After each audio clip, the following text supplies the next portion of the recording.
Hello everyone, today I'd like to talk to you about The Vicar of Nibbleswick.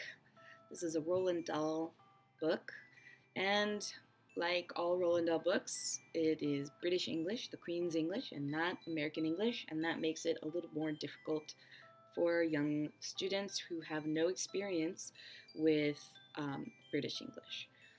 Although this book is very short, and although the story is pretty straightforward, the writing here is not easy.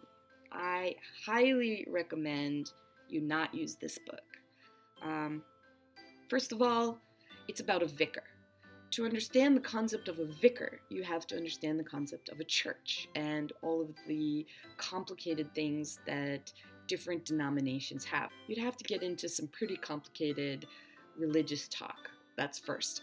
If you could skip all the religious talk, let's say the student has some clue of what a vicar is, the writing in this is not easy. It has to do with the vicar is so nervous he changes the words around.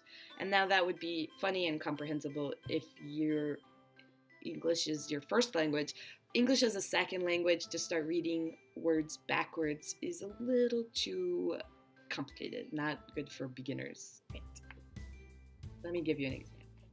Once upon a time there lived in England a charming and God-fearing vicar called the Reverend Lee.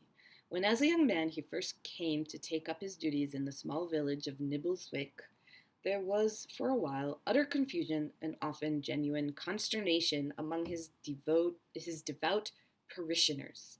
What had happened was this: as a boy, Robert Lee had suffered from severe dyslexia.